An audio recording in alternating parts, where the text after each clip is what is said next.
চাকরির বাজারে এবং বিয়ের বাজার, এই দুই বাজারের অন্তত মিনিমাম ডিমান্ড ফুলফিল করার জন্য ইফতা পড়ে।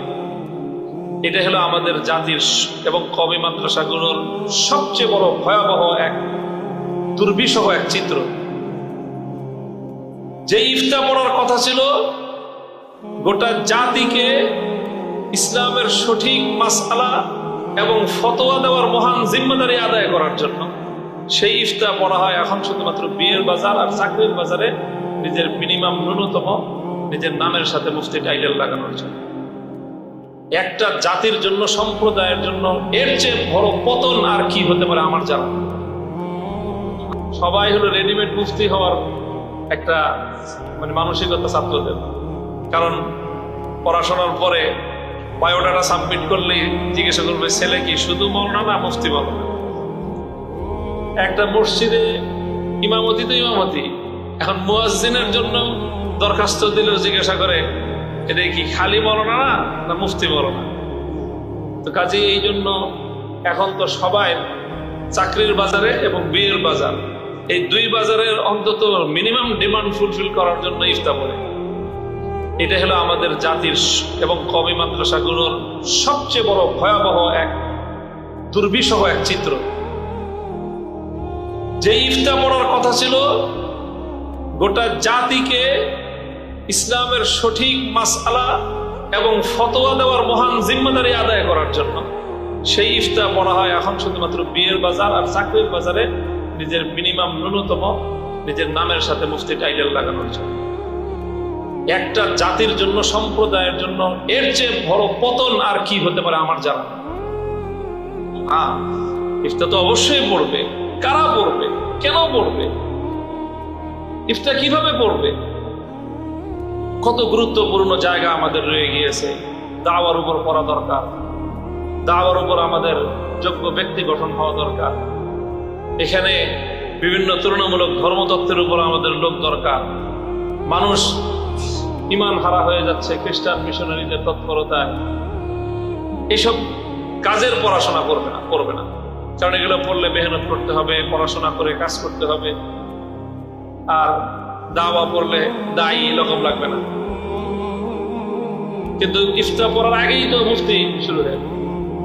অথচ আমরা জানি যে মুফতি এই উপাধি, এটা তো শুধু পড়াশোনার ভিত্তিতে বলা হয় না। আরে দাওরায়ে হাদিস পড়লে কারো মুহাদ্দিস বলে? হ্যাঁ, দাওরায়ে হাদিস পড়ার পরে মুহাদ্দিস বলে? মুহাদ্দিস কখন বলে? মুহাদ্দিস যখন সে পড়ানো শুরু করার পরে, যখন কোন হাদিসের কিতাব অন্তত তার দায়িত্বে আসে হাদিস পড়ায়, তখন তাকে মুহাদ্দিস বলে। মুফাসসির বলে জালালাইন পড়ার পরে? হ্যাঁ, তো মুফাসসির তো তাকে বলে না। ওয়াজ মাহফিলের মাঠে বাজারে মুফাসসির শব্দ বাদ দাও। মিনিমাম মুফাসসির তো তখন বলা হয় যখন তিনি অন্তত দাওরায়ে তাফসীর পড়ার পরে, তারপরে তিনি গিয়ে যখন সোহবায়ে তাফসীরের উপর যখন কোনো কাজ করেন, কোনো তাফসীর গ্রন্থ লেখেন, অথবা তাফসীরের ময়দানে বড় যখন কোনো কাজ করেন, তখন তাকে মুফাসসির বলে। আর মুফতি এত সহজ হয়ে গেল যে দাওরায়ে হাদিস পড়ে 1 বছর ইফতা পড়ার পরে মুফতি হয়ে গেল। এই জায়গাটায় তো মুফতি শব্দের ব্যবহার কোনোভাবেই শুদ্ধ নয়। মুফতি তো হবেন তিনি যিনি কোনো জায়গায় ইফতার দায়িত্বে নিয়োজিত হবেন, তাকে মুফতি বলা যায়। অন্তত বড় বড় মাদ্রাসাগুলিতে 1জন কি 2জন মুফতি থাকতে পারেন, এবং এটাই আছেন, এইভাবেই আছেন। বড় বড় মাদ্রাসাগুলোতে 1জন কি 2জন মুফতি আছেন, আর বাকিরা তো ইফতার কাজ করেন না। হ্যাঁ, তারা ইফতার পড়ছেন, তো তারা তো হাদিসও পড়ছেন, তারা তাফসীরও পড়ছেন, তারা আদব পড়ছেন। তো তাফসীর পড়ার কারণে মুফাসসির বলা হলো না, হাদিস পড়ার কারণে মুহাদ্দিস বলা হলো না, আদব পড়ার কারণে আদিব বলা হলো না, ইফতা পড়ার কারণে মুফতি বলা শুরু করলো।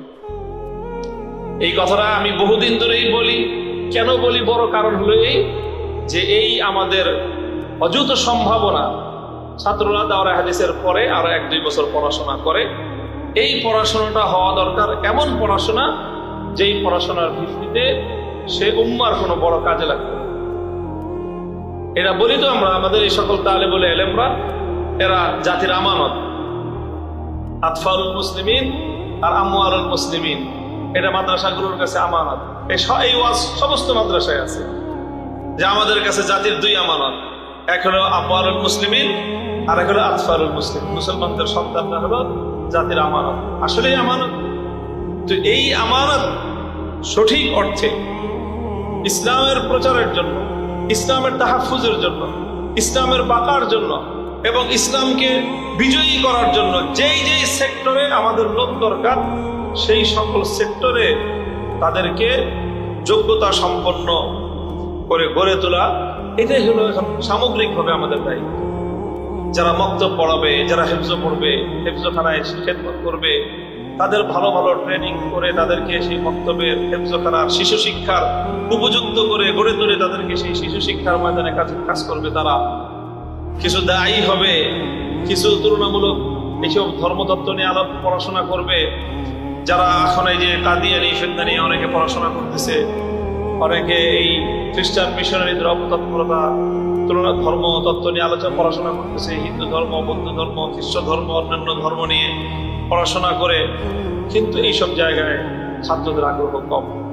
তো যাই হোক, তো আলহামদুলিল্লাহ, তো আমরা আশা করি যে রাষ্ট্র, রাজনীতি, সমাজ, সংস্কৃতি, শিক্ষা, এই সকল বিষয়গুলোতে আমাদের যদি সত্যিকার অবস্থান সংহত করতে হয়, তাহলে এই ক্ষেত্রে আমাদেরকে ভালোভাবে যোগ্যতা অর্জন করতে হবে।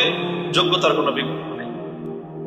তো আমি আশা করি যে আজকে আমরা যেই একটা এই বিভাগের উদ্বোধন, সিয়াসাত তারিখ এবং সিয়াসাত ইতিহাস ও রাজনীতি বিভাগের একটি উদ্বোধন করলাম আনুষ্ঠানিকভাবে, এবং বাংলাদেশের বরেণ্য কয়েকজন ইতিহাসবিদ, স্কলার, আজকে আমরা তাদেরকে এখানে দাওয়াত দিয়েছি।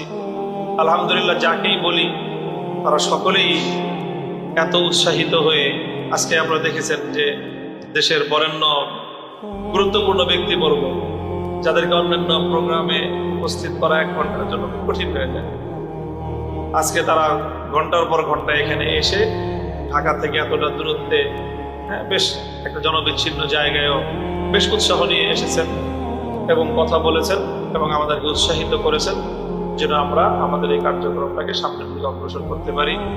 ইনশাআল্লাহ আমি আশা করি যে জামিয়াতুত তারবিয়ার এই উদ্যোগ বাংলাদেশের অন্তত মাদ্রাসা জগতে একটা নতুন একটা আশার সঞ্চার করবে, নতুন একটা আগ্রহ সৃষ্টি করবে, এবং আমরা রাজনীতিতে, ইতিহাস ক্ষেত্রে, সামাজিক ক্ষেত্রে আমরা এই সকল বিষয়গুলিতে, জীবন ঘনিষ্ঠ বিষয়গুলোতে আরো ভালোভাবে জ্ঞান শিক্ষা অর্জন করে আমরা সেই সকল জায়গাগুলোতে আমাদের অংশগ্রহণটাকে আরো বেশি ফ্রুটফুল এবং আরো বেশি কার্যকর করব। আল্লাহ আমাদেরকে সে তৌফিক দান করুন।